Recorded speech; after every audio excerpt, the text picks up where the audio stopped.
భారతీయుడు 2 సినిమా గురించి and most importantly సినిమాలోని పాటల గురించి మనతో మాట్లాడడానికి the most happening choreographer dance choreographer Jani master is here. Master ఎలా ఉన్నారు? సో భారతీయుడు 2 అంటే ఈ సినిమా పేరుని పలకడం కూడా చూసారా, భారతీయుడు 2 అని అనలేం, భారతీయుడు 2 అనాలన్నమాట. భారతీయులు కాబట్టి ఆ గర్వం ఉంటుంది, ఆ ప్రేమ ఉంటుంది. ఆ సినిమా అంటే ఆ ఇష్టం కూడా ఆ రేంజ్ లో ఉంటుంది. ఫస్ట్ ఆఫ్ ఆల్ భారతీయుడు సినిమా ఫస్ట్ రిలీజ్ అయినప్పుడు మీరు ఏం చేస్తూ ఉన్నారు? నేను ఊర్లో మెకానిక్ పని చేసుకున్నా. మెకానిక్ పని చేసుకుంటున్నది అది. ఎంత చిన్నపిల్లలు నేను. సో చదువు లేదు, ఓకే చదివాం అంతంత మాత్రం చదివా, బట్ మెకానిక్ పనిలో ఉన్నాను. పక్కనే థియేటర్స్ అన్ని. నెల్లూరులో పక్కనే థియేటర్స్ అన్ని పక్కనే. సో అక్కడ అర్చనాలలో నర్తికి థియేటర్ దేంట్లోనో ఈ సినిమా 3వ హాల్లో దేంట్లో ఉండాలి. సో మా అక్కడే షాప్స్ ఉండేది కనకమాల్ అక్కడంతా కూడా. సో అక్కడికి వెళ్ళినప్పుడు ఈ సౌండ్స్ ఎక్కువ వినపడతా ఉండేది. అంటే పాటలు అప్పుడు మేము వెళ్ళిపోయేది, ఛాయ్కని వెళ్ళిపోయేది, పాటలప్పుడు పాటలు వినేసేది వచ్చేసి. సో అలా చేసుకుంటూ అంటే అది వేరే ఆ రోజులు ప్యూర్, అది అప్పుడంతా ప్యూర్గా ఉండేది. ఆ స్ట్రీట్స్ కానీ జనాలు నిజంగా చెప్పినా చాలా ప్యూర్గా ఉండేది. సో ఆ టైంలో ఈ సినిమా రావటం అంటే అప్పుడు కొత్త ఇవన్నీ. భారతీయుడు 2 అనగానే ఒక ముసలాయన అసలు ఎలా కొడతారంట, మర్మకళ. మీరు ఒక 3 మర్మకళ ఇది చేసి చూపించాలి అంటే మీ నుంచి స్టెప్పులు ఎప్పుడు మేము చూస్తాం. నాకే మర్మకళ రాదు. భారతీయుడు సినిమా ఎన్నిసార్లు చూసాను. ఇలా అంటారు ఇది కూడా ఇలా ఏదో ఇలా పెట్టి ఇలా గుద్దితే ఎప్పుడైనా ప్రయోగించారు ఎవరి మీద? చిన్న సినిమా చూసి వచ్చిందా అదే పని. చిన్నప్పుడు ఎవరైనా మాట్లాడినా ఎవరైనా ఏదైనా చేసినా అలా ట్రై చేసేది. బట్ మజాక్ రా బాబు అని చెప్పి మళ్ళీ, కానీ వచ్చేది కాదు అది మా అందరికి. అదొక ఆర్ట్. ఇప్పుడు మార్షల్ ఆర్ట్స్ ఎలాగో, సో అలాగా మర్మకళ అనేది అందులో మన ఇండియన్స్ దాంట్లో ఇప్పుడు మార్షల్ ఆర్ట్స్ అనేది ఎక్కడి నుంచో వచ్చింది. సో అలాగా మనకు ఇక్కడ మర్మకళ అనేది మన ఇండియన్స్లో క్రియేట్ అయింది. మర్మకళ అనేది అది మన ఇండియాలో ఉండటం అనేది అది నిజంగా అది గ్రేట్గా అండ్ చాలా గర్వంగా ఫీల్ అవుతాం. అలాంటి మనకి తెలియని ఎన్నో ఎలిమెంట్స్ ఉన్నాయి, చాలా ఉన్నాయి దీంట్లో. సో భారతీయుడు సినిమా నిజం చెప్పాలంటే నాకు పాటల ద్వారానే పరిచయం. అంటే చిన్నప్పుడు సినిమా అర్థం చేసుకోలేని స్టేజ్ లో we thoroughly enjoyed the songs. అప్పుడే కొత్తగా వచ్చిన టేప్ రికార్డర్ లో సో అవి బాగా గుర్తు అనమాట. సో అలా సాంగ్స్ పరంగా మీకున్న మెమరీస్ ఏంటి భారతీయుడు 2 మూవీ? భారతీయుడు 2లో నాకు డాన్స్ పాటలు ఇవన్నీ కూడా బాగా ఇష్టమే.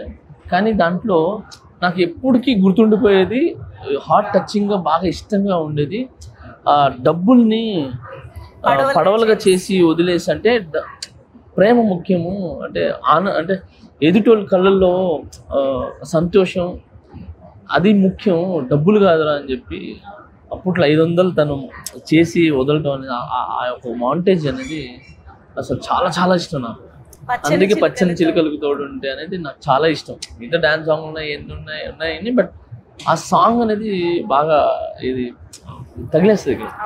సో సూపర్ సాంగ్ అది నాకు ఆ సినిమాలో మెయిన్ పార్ట్. అంటే మనసులో ఉండిపోయే పాట అంతే. పచ్చని డాన్స్ మనం ఈ అదిరేటి డ్రెస్ వేస్తే ఇవన్నీ కూడా మనం ఎంజాయ్ చేస్తాం, అన్నీ చేస్తాం, కానీ గుర్తుండిపోయేది అంటే పచ్చని చిలుకలు తోడు ఉంటుంది. సో దాంట్లో బురదలో చేయటం, పడేయటం, అండ్ పెద్ద కమలాసంగా పోయి లుంగి కట్టుకొని ఇట్లా అనుకుని వేయటం, అండ్ ఆమె మన సుకన్య గారు వాళ్ళిద్దరులా అలా చేయటం. సో ఆ క్యూట్నెస్, ఆ మాంటేజెస్ అండ్ వాళ్ళ ఎమోషన్ అనేది అస్సలు సూపర్ కొరియోగ్రాఫ్. ఇప్పటికీ అలా కళ్ళ ముందు చాలా మంచి కొరియోగ్రాఫ్, నాకు చాలా ఇష్టం. సో ఇప్పుడు కమింగ్ టు భారతీయుడు 2, ఫైనల్ గా మీరు భారతీయుడు 2 సినిమాలోని పాటలకి కొరియోగ్రఫీ చేయడం అసలు ఎప్పుడైనా ఎక్స్పెక్ట్ చేశారా? Did you? అయ్యో నేను చేయలేదు, ఇమాజిన్ ఆర్ నేను చేయలేదు. కానీ నేను ఏంటంటే మిస్ అయినా ఈ 2 మేబీ 3 ఏదో అనుకుంటున్నారు, నాకు తెలీదు. దాని నుండి చేస్తాను. బట్ దీంట్లో ఒక సాంగ్ అయితే నేను కంపోజ్ చేశాను స్టేజ్ మీద. అసలు చాలా చాలా బాగుంది. అమ్మాయి సాంగ్. అప్పట్లో మనకు ఓపెనింగ్ సాంగ్ ఎలా ఉంటుంది అలాంటి song. Shakalaka baby. Oh, so ఆ జానర్ లో ఉండేదే. బట్ అది డిఫరెంట్ సాంగ్, ఇది డిఫరెంట్ సాంగ్. సో ఈ సాంగ్ కూడా పెప్పీగా ఉంది, బాగుంది. సో మొత్తం ఫారినర్స్ ని పెట్టి నేను స్టేజ్ మీద పర్ఫామ్ చేపిస్తున్నాను. సినిమాలో ఇది నేను అప్పటికి శంకర్ గారికి పరిచయం అవ్వాల. సో RC15 మనం చేసింది, చరణ్ సార్ RC15 చేసాం. దానికి ముందు 3 years ముందే పాటలు అయిపోయినాయి, షూట్ చేశారు పాటలు. సో అందువలన నేను మిస్ అయిపోయినా, లేదంటే ఖచ్చితంగా ఈ సినిమాలు చేసామండి. బట్ శంకర్ గారి సాంగ్స్ కి ఒక స్పెషాలిటీ ఉంటుంది. ఆయన ఒక్కొక్క సాంగ్ ని చెక్కి ఒక థీమ్ పెట్టి దానికి ద మేకింగ్ లో కానీ కొరియోగ్రఫీలో కానీ గెటప్స్, లొకేషన్స్ అన్ని చాలా వెరైటీగా ప్లాన్ చేస్తూ ఉంటారు కదా. శంకర్ గారు ఫస్ట్ డాన్స్ ఇవన్నీ పక్కన పెట్టి, అంటే ఎవరు చూడనిది నేను చూపించాలి. అది మ్యూజిక్ కావచ్చు, లేదనంటే సెట్ కావచ్చు, ఏదైనా డ్రెస్సులు కావచ్చు, మేకప్ కావచ్చు, లేదంటే పాటలో స్కీమ్, ఒక స్టోరీ కావచ్చు. సో ఇవన్నీ ఎవరు చూడని కన్ను నేను చూపించాలని ఎప్పుడు థింక్ చేస్తుంటాను. సో నేను RC15 కూడా వర్క్ చేసినప్పుడు సేమ్ ఇదే, అంటే ఇది వద్దు ఇంకేదైనా చేద్దాం అని ఆయన నాకు ఐడియాస్ ఇస్తుంటే నేను ఈయనకి ఆడ నుంచి వస్తున్నారు బాబు ఇంత ఐడియాలో మనపురం. ఫస్ట్ శంకర్ గారు ఒక ఐడియాతో వస్తారా, ఈ సాంగ్ ఇలా చేద్దాం, ఒక ఐడియాతో కాదు 100 ఐడియాస్ వస్తారు, అన్ని తీసుకుని వస్తారు. మేము దాంట్లో ఏం సెట్ చేయాలా, ఎలా సెట్ చేయాలా అని చెప్పి. బట్ ఈజీ, అక్కడ proper technician, proper hard work, talented ఉన్నాడు అనుకోండి, వాడికి చాలా ఇష్టపడుతుంది ఆయన చెప్పి, అంటే ప్యాషన్ అయిపోతాడు తనకి. ఎందుకంటే అంటే కొత్త తను నేర్చుకోవచ్చు, తను కూడా ప్రూవ్ చేసుకోవచ్చు. సో శంకర్ గారితో వర్క్ చేసే అవకాశం దక్కింది, కమల్ హాసన్ గారితో చేసే చేయలేదు. But no problem.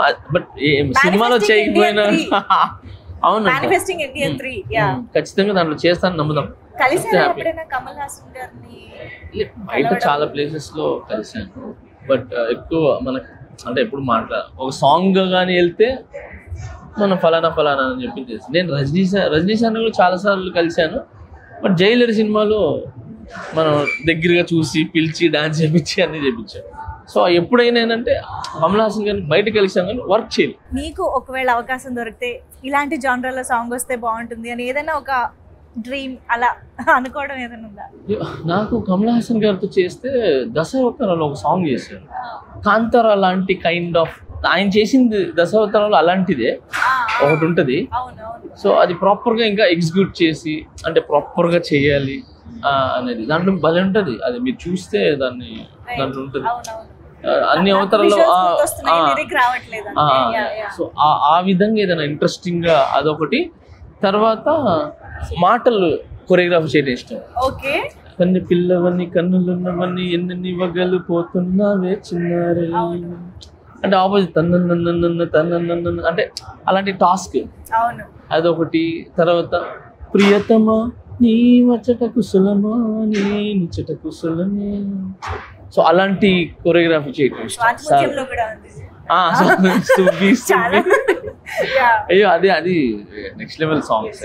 సో భారతీయుడు 2 సినిమా నుంచి ఒక ఆడియన్స్ గా మాలాగా ఏం ఎక్స్పెక్ట్ చేస్తున్నారు, ఎలా ఉండబోతుంది అనుకుంటున్నారు?